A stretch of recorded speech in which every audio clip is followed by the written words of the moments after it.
Good evening, friends. A very happy new year to you and your family, and not just new year, but a new decade. Now, since 2020 is passing by and 2021 is on our doors, so let's discuss about what we have learned from the year 2020.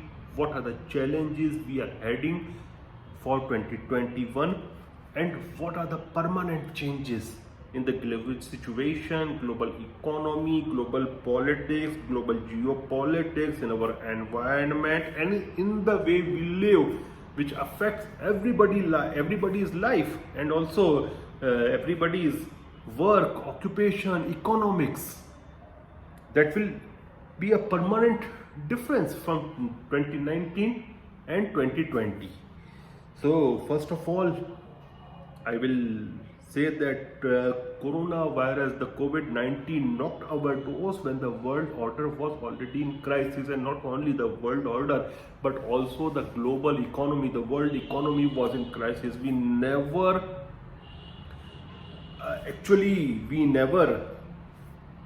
go back to the normal of 2007 after the 2008 Lehman Brothers crisis. The economic crisis of 2008 was having effect even in 2020, and all of a sudden we got this coronavirus and it damaged our economy. And it was at a time when our multilateral institutions, the global institutions, the international institutions, let it be the UN, let it be the WTO, WHO, they were all in crisis. We saw how Donald Trump withdrew United States from the Paris Climate Accord, how he withdrew himself from JCPOA, or how he smashed the Trans-Pacific Partnership. We also saw how China actually captured and hold hostage of the World Health Organization, and later United States walk out from the platform of WHO.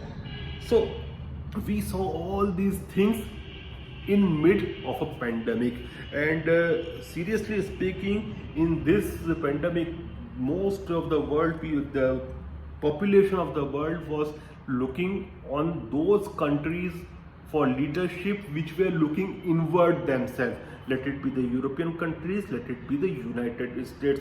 So there was a global leadership vacuum during the time of crisis, and already the global institutions were weak enough, so they can't cope up with such a huge crisis, and it led to death of people, it led to health related crisis, it also led to the economic crisis.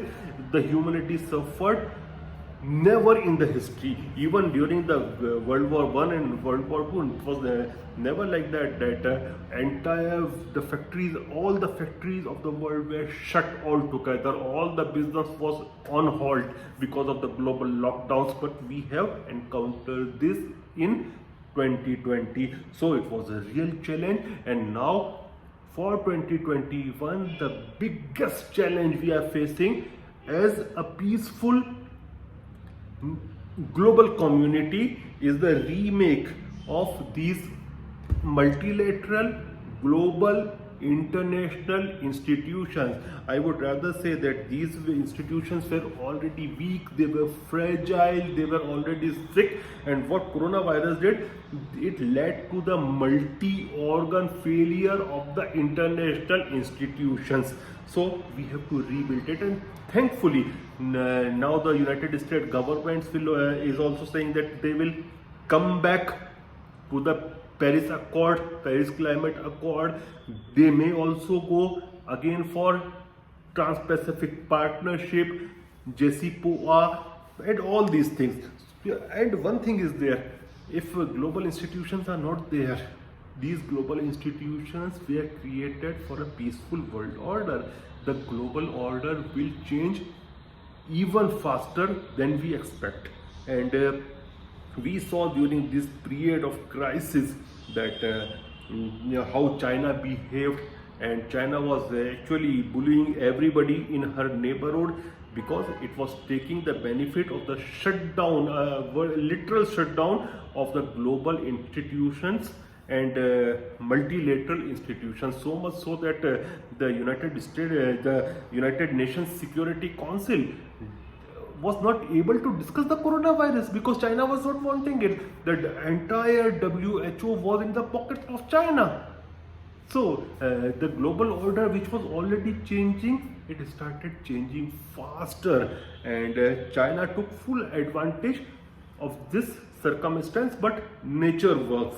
Now all those countries to whom China was bullying, now they are coming closer to each other. They are working on institutions like Quad, the quadrilateral dialogues. Even in Middle East, we are seeing very cozy relationship between Israel and Saudi Arabia, United Arab Emirates, Morocco, even I will say Saudi Arabia, Bahrain, even Saudi Arabia. Sorry, Saudi Arabia has not done formal ties till now. It is UAE, Bahrain, Sudan and Morocco, but they are having cozy relationship even with Saudi Arabia, even with Oman. So we are seeing a lot of changes, and good changes, because anything which will lead to peace and can lead to peace is always a welcome step. But we are having so many challenges, and whoever is saying you that the economy will rebound once again in 2021 either is making fool of you, or himself or herself is a fool. Why? Because from the Lehman crisis we have not recovered fully till now, and this is the biggest economic crisis the human history has ever seen. So I think it will take at least a couple of decades to recover fully from this. And meanwhile, one good thing is also happening. The fourth industrial revolution, which was coming slowly, has gotten pace, and this is not going to change now. The digital industrial revolution will create two kind of classes in the world. One is digital class and another is non-digital class, and definitely it will be the digital class who will be having better lifestyle, better pays, everything better. But simultaneously it will have some challenges, lots of challenges. In course of time, many jobs will also be lost because of digitalization. Like, let me give you some examples. The aviation industry, now we are almost used to the online meetings, the Zoom meetings or other platforms, or Cisco and all these platforms, so much so that the kind of travels we used to do for meeting won't be there. So aviation industry will lose a large chunk of those travelers who were traveling just for sake of meetings. For tourism, it will be the business as usual. It will rebound with time, but those business travels will reduce. Even domestic travels, they will also reduce, because work from home will become a culture. Already many big companies, many giant companies are saying that they are going to continue it forever. So work from home is a new thing, and it is going to continue for a long time. Then e-commerce and app-based buying, they are going to continue, and it will change our habits. Earlier we used to go to malls and all these places. Those jobs will also suffer, but meanwhile new jobs will also be created. Then digital revolution we are seeing, even in communication. 5G will be in most places in year 2021, and once you are having uninterrupted and real life streaming and meeting, then why will you go? Then OTT platforms, they will lead to some losses in entertainment industries, in cinemas and stuff like that, multiplexes. So these are the things which are not going to change so fast, and they will continue. Then with the arrival of 2020, there was also arrival of Wuhan virus. That is the coronavirus. I call it Chinese virus or Wuhan virus, or to be precise, CPC virus, Chinese Communist Party virus. So this Chinese Communist Party, CCP virus, knocked overdose, but fortunately by the end of 2020 there are many vaccines. So the big challenge for 2021 is to deliver them to most of the people who require these vaccines, plus also to control the vaccine hoarding and vaccine diplomacy by the rich people and the rich countries. And climate change is also a real challenge. We have seen in past 2 decades 6 times the virus has attacked us, which used to be a once in a century case. Now it has become a permanent feature. So this is not the last virus which has affected us. So we have to be very careful regarding climate change and destruction of the environment which we are causing. Plus the global community has to rethink about the health sector, the way we are operating. If there is a more, you can say, more hostile virus than this coronavirus, then what we are going to do and how we are going to manage, because we have struggled.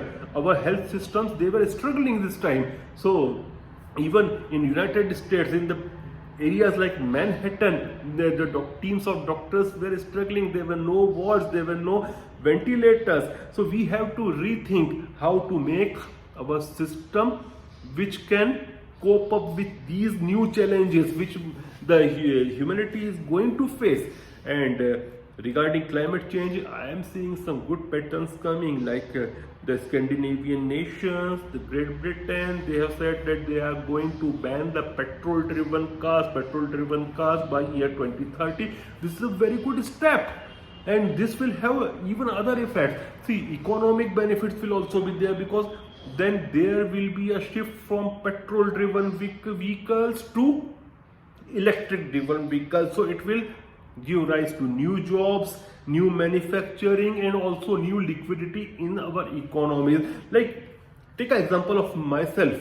Just a few months before the arrival of coronavirus in India, I got a new car. I purchased a new car, and I was having a mood after a few months that next year I am going to buy a bigger model of the same. Now what I am thinking, that I'll wait for a few years and I will go for the new electric car, because it will save environment, and this will also reduce the cost even for when we are using Uber or Ola, because there won't be a fuel, there won't be petrol. So definitely the cost will also come down. So this will put new liquidity in market, and the cost saved in one sector will be spent in another sector. So economically it works in multi dimensions.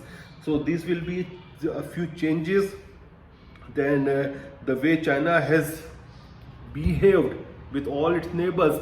Now I am looking at the concept of Indo-Pacific, which is a reality now. Now no more, it is not in theory. Now the concept of Indo-Pacific is a real concept, and it is globally accepted concept. Plus Quad is also becoming heftier and muscular.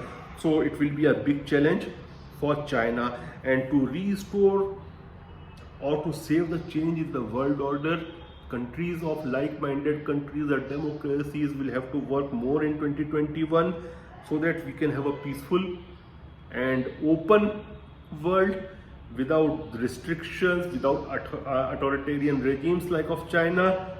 So I hope 2021 and the coming decade will be a better one, healthier one, peaceful one. Once again, Happy New Year to you and your family. Thank you.